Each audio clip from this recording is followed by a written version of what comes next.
अध्यात्म विज्ञान कोई धर्म या संप्रदाय नहीं है, ये स्पिरिचुअल साइंस है जो कुदरत के कानून पर आधारित है।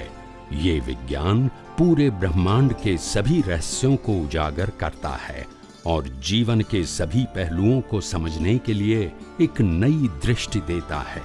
इसी को आर्ट ऑफ विजन कहते हैं, दुनिया को देखने की एक नई दृष्टि, जो अध्यात्म विज्ञानी परम पूज्य स्वामी श्री कमलेशानंद जी के निर्देशन में सनातन सत्य का अनुसंधान कर हमारे जीवन को प्रकाशित करे।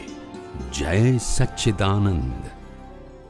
मान છે કે નહીં એ જોવું હોય તો કયો દાખલો? मान છે કે નહીં જોવું હોય તો માન વસ્તુ એવી છે કે જ્યાં સુધી આપણને આ દેહની અંદર અપમાનનો ભય લાગે છે, શું લાગે છે, ત્યાં સુધી માન છે આપણામાં। શું છે? દેહની અંદર દેહાદ્યાસમાં અપમાનનો ભય લાગે છે, ત્યાં સુધી આપણામાં માન છે। માન કસાય કહેવાય। શું કહેવાય? માન કસાય। અપમાનનો ડર એ જ માન। શું કીધું? આશયમાં। દાદા કે છે કે આ જગતમાં કોણ માની છે? આ જગતમાં બધા જ એવી પ્રકૃતિ લઈને આવ્યા છે અને એવા હિસાબ લઈને આવ્યા છે, બધાને એકબીજા એકબીજાને અપમાન સહન કરવા પડે। કાળ જ એવો છે। હવે માન ખોળે શકે છે? આ અપમાનના મહાન સાગરની અંદર તું માન ખોળે શકે છે? બધા જ અપમાનિત છે। કેવા છે? એ ક્યાં બીજી રીતે પણ કેવા?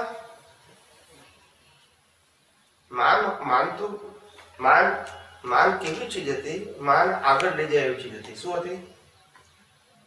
માન આગળ લઈ જાય એવી ચીજ હતી, પણ એ કેવું માન હતું કે ચારિત્રવાન માણસ માટે। કોના માટે? દેખાડો જ્યારથી આવી ગયો માનની અંદર ત્યારથી ખલાસ થઈ ગયો, પછી અપમાન શરૂ થઈ ગયું। અપમાનના ડરથી માન છે। શું છે? ના પણ હવે તો માન આપીને માન લેવાય છે ને। માન આપીને માન લેવાનું, માન આપીને માન લેવાનું તો બરાબર છે, બધું આધારિત થઈ ગયું। પેલું માન તો ક્વોલિટી વાળું હોય। કેવું હોય? એ ઉદ્વગતિએ લઈ જાય। એ શ્રીમદ રાજચંદ્રે લખ્યું છે એમના પુસ્તકમાં, જો માન ન હોત તો અહીંયા મોક્ષ હોત, પણ એ ક્વોલિટી વાળું હોય, એ છેલ્લું જાય। એ તમને બહુ ઊંચી જગ્યા લઈ જાય। એ માન વાળો માણસ જે હોય એ બધા દૂષણોથી બચી જાય। શું થાય? બધા દૂષણોથી બચી જાય। એ ક્વોલિટી વાળું માન। આ તો અપમાનના ડરથી માન છે। એટલે બે પ્રકારનું, એ એક રોયલ માણસ હોય, કેવા હોય, અને એક રીચ માણસ હોય। રીચ અને રોયલ બેમાં ફેર છે। રોયલ છે ને, રોયલ માણસ એ રીચ હોય ખરો, ના પણ હોય, પણ જે રીચ છે એ રોયલ ના હોય। રોયલ એ ક્વોલિટી છે। શું છે? અને રીચ એ પુણ્ય છે, એટલે આજે છે કાલ જતી રહે। અને રોયલ માણસ તો પૈસાદાર હોય, ગરીબ હોય, એની રોયાલિટી ના જાય, એ ક્વોલિટી છે। શું છે? પૈસાદાર ગરીબ થઈ શકે, રોયલ એની રોયાલિટી ના છોડે, એને ક્વોલિટી કહેવાય। શું કહેવાય? એટલે માન જે છે ભલે કસાય કહેવાય, પણ એ ઉદ્વગતિએ લઈ જવા વાળો છે। કેવો છે? એના આધારે આ બધી જે પ્રાકૃતિક નબળાઈઓ છે એનાથી આપણને બચાવે। શું કરે? કે ભાઈ આપણને શોધે નહીં, આપણને ના શોધે, એટલે આપણને બચાવે, પણ એ ક્વોલિટીના સંદર્ભમાં હોય તો। આ તો આ કાળમાં તો ગુનો કરીને આપણે તો છાવરવા જ માંગતા હોય, હાઈડ કરવા જ માંગતા હોય, એટલે પછી એ માન કામ નું, એ તો અધોગતિ લઈ જાય। ડરને કારણે કરીએ છીએ, એટલે સંતાર કરીએ આપણે, એટલે એ માન કેવું અધોગતિ લઈ જાય। તમારી નબળાઈઓ બધી ઢાક કરીએ છીએ આપણે। શું કરીએ છીએ? એને લગતું માન છે, એને બચાવવા માટેના જ પ્રયત્નો, પણ એ બધું પ્રકૃતિનો પક્ષ કહેવાય। કોણ કહેવાય? એટલે પ્રગતિકારક ના થાય. એ ક્વોલિટી હોવી જોઈએ. શું હોવી જોઈએ? એટલું સુંદર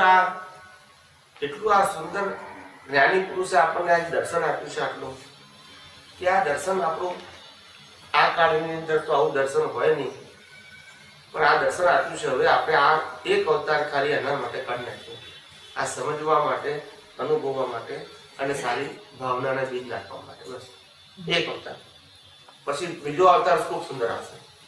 એક અવતાર ખાલી જાગૃત થઈ જાવ. શું કીધું? જે કે આ શ્વાસ ચાલે છે ત્યાં સુધી.